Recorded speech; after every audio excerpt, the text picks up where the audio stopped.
soul of man is like a ship that sails on sea of time. Storms may come, winds may blow, and rock this ship of mine. But the reason my ship will never sink, and today it's still afloat. My compass is His precious word, and Jesus pilots my boat. I'll sail these stormy seas no more, unless Jesus leads the way. I will never drift so far from the shore again. Praise Him, my best friend is Jesus. Praise Him, my best friend is Jesus. Love Him, my best friend is Jesus. Love Him. I will make you fishers of men, fishers of men, fishers of men. I will make you fishers of men if you follow me. If you follow me, if you follow me, I will make you fishers of men if you follow me. Jesus calling, come after me, come after me, come after me. Here's Christ calling, come after me. I will give you rest. I will give you rest. I will give you rest. Here's Christ calling, come after me. I will give you rest.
Usanana, ule tu,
Oyamba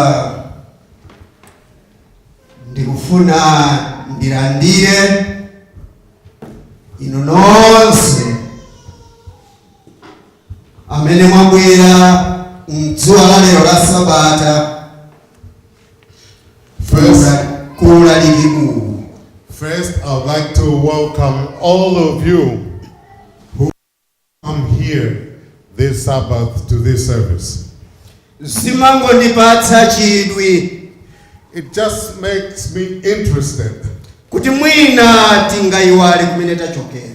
that maybe sometimes we might forget where we come from. Chifukwa chache nthawi izi ndizo This is why these times and those days ndimalakalaka kuyankhula muchichewa kuti tikumbukire kwathu. I love to speak in Chichewa so that we can be reminded of Chifukwa home. mwina tingayiwale. Because maybe we might forget.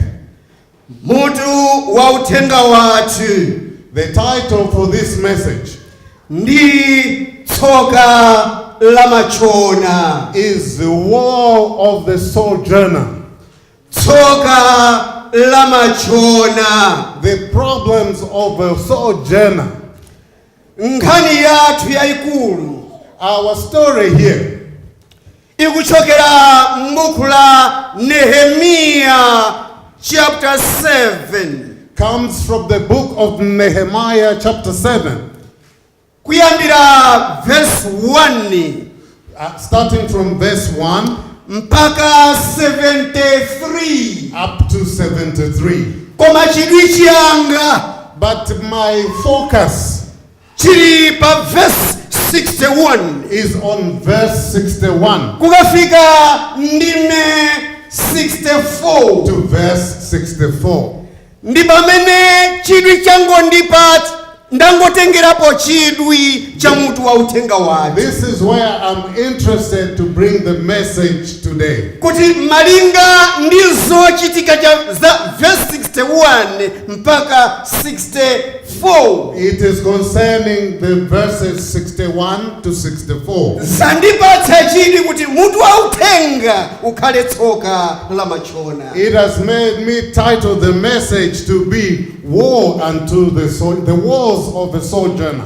Ngati inu simukukhudzidwa ndi moyo wanu, If you are not touched with your life, alipo wina amene zikumukhudza ndi moyo wanu. there's somebody else who is touched by your life. Mchona ndi ndani? Who is a sojourner? Ndi dzina chabe It's just a name. limene limaperekedwa kwa munthu. The name that is given to someone. Sasankha kuti dzinalo akhale nalo. He does not choose the name, Koma chifukwa cha zochitika anthu ndi amene amapereka dzinalo. but because of what's going on, people give him that name. Mchona The sojourner ndi munthu amene amapezeka mu dziko lina is a person who's found in another country limene iye sanabadwireko. where he was not born or she was not born. Amapezeka mdziko linalo She is found in that other country or he is found in that other pa country zifukwa zosiyana-siyana. because of various reasons. Komanso But also, kupezeka mu dziko lina lachilendo si unchonayi. to be found in a strange country is not being a sojourner. Koma unchona umadza ngati munthuyo sabwereranso kwawo. But the sojournership comes if this person is not going back home. Zilipo zifukwa zake. There are reasons. Wina amasankha kutero. People choose to do that, not to go back home. Pamene wina zimangowavuta While others, it is just a kuti problem. ndalama yobwerera alibe. They don't have money to go back home. Amangoganiza kungokhala basi. They just think of just staying where they are. Kwa iyeyo zimamuwawa inde To him, it is painful, of course, kuti adayenera kupita kwawo. that he will need to go home. Koma sangachite mwina chifukwa mayendedwe alibe. But he cannot do otherwise because he has no means. Ngakhale atakhala zaka zambiri. Even if he can stay many years. Koma chiyembekezo chodzapita kwawo ndi mmene alili sizingatheke. But to believe that he would go home the way he is, it's not possible. Chotero akwawo So the people from his home ndi amene amanena kuti ndi anchona. are the ones that say, oh, that one is a sojourner. Amuliyenda. He is just a wanderer. Okondedwa. Loved ones.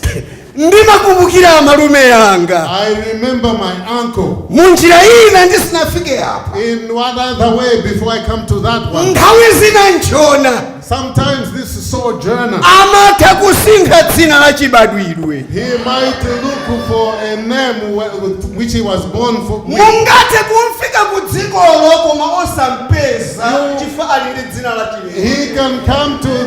You can come to that country and try to find him, but you will not find him because he has komanso changed the name. nchona But this sojourner, kuti atenge dzina la chilendolo apite kwawo to take this new name and go back to his home. mukaundula wa mfumu dzinalo mulibe When you go there, his name is not going to be there in the book. simungathe You kumpeza. are not going to find him. ndimakumbukira amalume yanga I remember my uncle. dzina lawo la chibadwidwe His name when he was born anali a Harrison was Harrison Fraser P. Piri. ali nyamata adapita ku Zimbabwe When he was young, he went to Zimbabwe. ndiye sanabwererenso ku mudzi He did not come back home to Malawi. adakwatira He komweko got married there, komanso adasintha dzina but he also changed his name. amadzika ndi Harrison Khoza He was known as the Harrison Khoza, dzina not la Piri. kuchilendo. This is the name that he adopted in the china States, and chidachitika something happened. kuti adamwalira He passed away. uthenga kumudzi The message home, kalero unkafika ndi ya polisi kudzera kwa mfumu It- police message it would come through the police to the chief. kwa mfumu kudafika dzina la Harrison Khoza. The chief got the message that Harrison Khoza. amfumu adafufuza mukaundula wawo The chief looked into his book. Harrison analimo Harrison was there, koma osati Harrison but Khoza it wasn't Harrison Khoza. kufikira anthu ena pamene amaganiza kuti Until other people said, you know what? bwanji tikafunse pamudzi wa Fraser Why we should go and mwina ask ngakhale that aja adachiona ku Zimbabwe maybe it is the one that went is a sojourner was. kudabwera wamthenga kumudzi Then somebody, a What? messenger came to the village ndi dzina la Harrison Khoza with the name Harrison Khoza. tikuti has ayi passed away. sitikuwadziwa The people said, we don't know Harrison dzina la Khoza. Harrison inde tikulidziwa Yes, we know somebody by the name of koma Harrison. alakumapeto lili kutivuta But the last name, we don't know. kufikira bambo wanga Until his father. akuti sangakhale alamwanga Harrison Fraser Phiri Couldn't this one be my in-law, Harrison Fraser Pili? ndiye wena kuti ndi Someone omwewo said, oh yes, he is the one. tsoka There was lamachona of a sojourner. mungati kumfuna mukaundula wa chibadwidwe simumpeza You can look into the books of when he was born. You're not going to find him. zimenezi This zangondikumbutsa has reminded mu me nthawi ya Nehemiya the time of Nehemiah, kuti ana a Israeli that the children of Israel, atatengedwa ukapolo ku Babulo when they were taken into captives to be slaves in Babylon, ena aiwo some of them, adayiwala kuti ku Babulo sikwawo they forgot that Babylon was not there. adayiwala kuti tsiku lina They forgot that on one day, tsiku lina one day, ayenera kubwerera kwawo they would need to go back to their home. ngakhale malinga a Yerusalemu adakhumulidwa Even though the walls of Jerusalem, koma lamulo linaperekedwa but when the law was given kuti malinga a Yerusalemu that the akonzedwenso walls of Jerusalem should be built again, ndipo Aisraeli abwererenso and kwawo that the Israelites should go back to their homeland. mu chaka cha 443 BC In the year 443 BC ndi pamene pa chapter 7 tikumva is where in chapter 7 we hear za oyamba about the first ones kubwerera kupita ku Yerusalemu to go back to Jerusalem. ndiye pa verse 61 And then on verse 61, Bible latiuza the Bible is telling us za ana a Hobaya about kids of Hobaiah, ana a Telaya about kids of Teliah, ana a Tobiya the kids of Tobiah, ana a Barizilai, the kids of Barizilai. akuti nthawi itakwana They said that when the time came yakuti abwerere kwawo, for them to go back home, enawo panalibe mvuto, the others, there was no problem. komawo But these ones, adasankha kukhala machona, they decided to be sojourners. adafunafuna mbuku They looked for their names in the book lachibadwidwe, when they were born, koma dzina lomwe nalibe. but their names were not there. Ndiye akuti inu So they said, hey, chabwino tangotiuzani just tell us, makolo anu anali pati pamene kuja. where were your parents there in Jerusalem? They were not able to say even that. Chabwino tatiuzani abale anu ndi ndani owerengedwa mwa chibadwire tidziti Okay. munali ya mfuko la ndani. Okay, fuko la ndani. can you tell us who your relatives are? Which group did you come out of? Sana khoza They were not able to anali say that. machona nchona sangadziwe They- pamene adachokera They were sojourners. The sojourners cannot know where they came from. ngati adachoka kale kwawo. If they came away Akuti from chabwino their home, tangotiuzani nyumba zanu munamanga pati pamene paja. So, okay, just tell us where your homes are built. Munthu Where were you? adayiwala mwina nkuteka adasamuka anthuwo koma sana khuza kutero. The person forgot, and maybe the people moved, and he wasn't able to tell them. Okondedwa amayi ndi ababa, Loved ones, mothers, brothers, and ine mothers. yonse ngondipatsa chidwi I am just interested here kuti nkhani yayi ya apayi that this story that is here, ndingotchula kuti tsoka la machona. I should just say the walls of a soldier. Okondedwa palibe kanthu, Loved ones, there's no. dziko lino talikonda dziko lapansi. Yes, we love this earth, we love this world. Nkutheka zochitika za dziko lino It might be possible that the things that are happening here, zingathe kutiyiwalitsa kwathu. they might make us forget where we come from. Okondedwa Loved ones, dziwani know this. tsiku lina One day, tsiku lina tidzapita kwathu. we're going to go home. Amayi ndi abambo, Mothers and fathers, Yesu adalonjeza Jesus said, ndikupita kukakonza he malo, promised that he's going to prepare a place. ndidzabweranso. I will come back. Ndiye akunena kuti And then he said, mupemphero lake pa Yohane in John, in his prayer, akunena kuti he says, mukhale mdzikomo, live in that world. sindikuti muchoke kuya, I'm not saying you should get out khalani of it. mdzikomo Stay in that world, koma musakhale ya dziko lapansi. but don't be of the world. Khalani mdziko la chilendolo Be in that strange koma land, musakhale machona. but don't be sojourners. Chifukwa tsiku lina, Because one day, tsiku lina lipenga lidzalira, the trumpet shall sound. tipite kwathu. We should go home. Adzafunafuna mayina m'buku They're going to look for our names ngati in the books. silidzapezeka ndi tsoka lawo. If it is not going to be found, Chifukwa those are your silidzapezeka mu mzinda walls. watsopano. Because you're not going to be found in the new city. Okondedwa Loved ones, ndikutaya nthawi I'm wasting time. kuchona mdziko lapansi It's wasting time to be a chifukwa sojourner cha in this world zibwenzi. because of relationships. Ndikubwerezanso I'm going to repeat this. zibwenzi zopanda tanthauzo.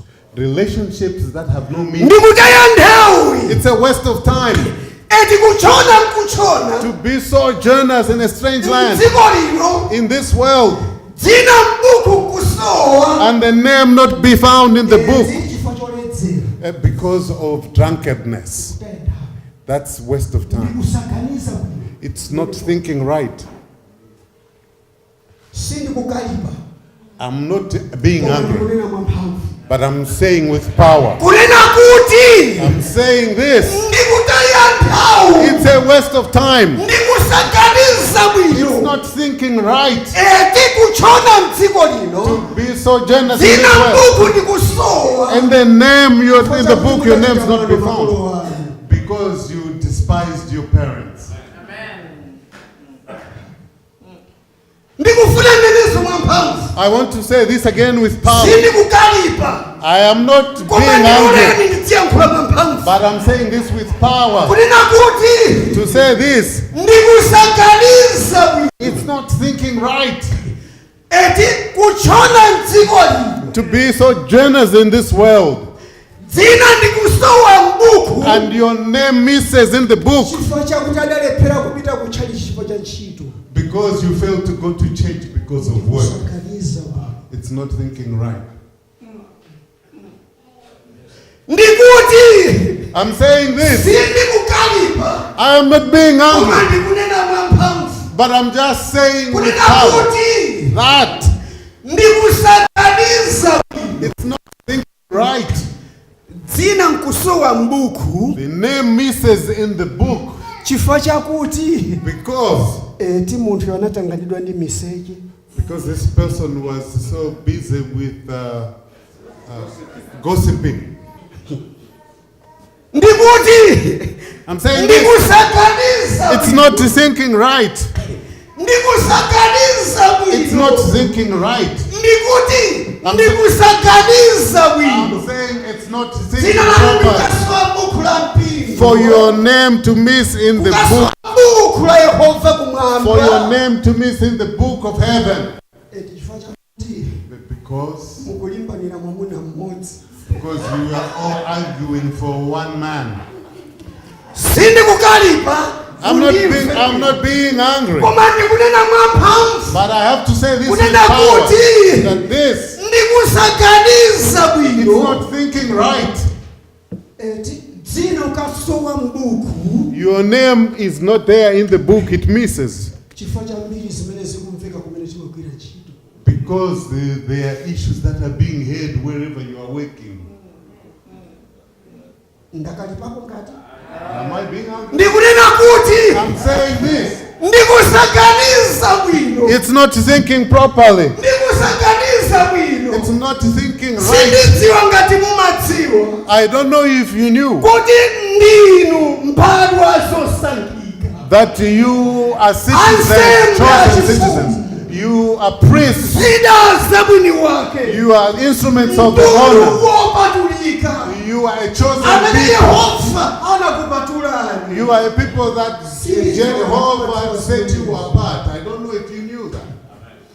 koma akadzabwera yesu But when Jesus comes, yohana akunena kuti John says, pokalowa mumzindawo the ones who are going to go in, simukapezeka you are not going to be found. chonyansa china chilichonse In the city there will be kapena nothing, chosalungama china chilichonse anything that's not righteous will koma not be found. yekha amene dzina lake But only one who he, lili m'buku la mwana wankhosa the one whose name is in the book of koma yekha amene Lamb. adalola dzina lake lachibadwidwe The only one who accepted his kukhala name of m'buku la birth mwana wankhosa to be in the book of koma the Lamb. yekha amene anasiya utsono wa dziko lino The only one who left the ndikulola soul kudzichepesa pansi pa mtanda wa yesu and made himself humble in ndikulola front kuona of Jesus' kuona cross. kufunika kwace kwa mwazi wa yesu khristu And so the need for the blood amene of adaona Jesus. kufunika kwace kwa imfa ya yesu And so the need for the death of amene Jesus. adaona ndi kukhulupirira zimene yesu adachita pa mtanda The one who believes in what Jesus amene did on amadziwa the kuti cross. yesu ali ndi mphamvu You're the one who knows that Jesus yopulumutsa has moyo power wanu ndi moyo wanga to save your life and my amene life. angachite register dzina lake mwa yesu It's only the one who can register his name with Jesus. yekhayo ndi amene akapezeke He is the only one who is going to be found in the city. koma amene adasintha dzina But the one who changes his name, m'malo mwa harrison fresher pili instead of Harrison Fresher iye Peely, ndi kukhala harrison khoza and become Harrison Koza, alibe mwayi wokalowa mu ufumu wake he does not have a chance to enter the kingdom of heaven. chifukwa adasankha kukhala mtsogoleri wa dziko Because he decided to be a sojourner in this chifukwa cha world. uchimo ndi zochitika za dziko Because of sin and many things that happen in this world. dzina lanu ndani What is your name? anthu kunjako akamakuona ni amati ndinu ndani When people see you out there, who khalidwe do you lathu think you limene are? limapanga mayina kunjako Our behavior is what tells people ndi who we pemphero are. langa ndikubwerezanso It is my prayer. I'm tiye repeating tibwere this. pansi pa mtanda wa yesu khristu Let's come to the cross of Jesus tivomereze Christ. machimo athu tinene wochimwayo ndine Let's accept that we are the mwayi sinners. ulipo ukapezeka mfumu wakumwamba In that way, there will be a chance to be found in the kingdom ngati of heaven. simukhudzidwa If you are not being touched, alipo wina amene amakhudzidwa ndi moyo wake there's somebody else who's being touched by ameneyo your life. ndiye yesu And that's Jesus, mulengi wa moyo wanu, the creator of your life, mpulumutsi your savior, wodabwitsa ophungu, the wonderful mpulumutsi wa savior, dziko lonse the lapansi, savior of this whole earth, wochotsa tchimo la inu ndi ine, the one who takes away your sins and mine, the one who will save you. tsoka Woe la mchona. of a sojourner.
Kutongozani chipacho yangu na nafsi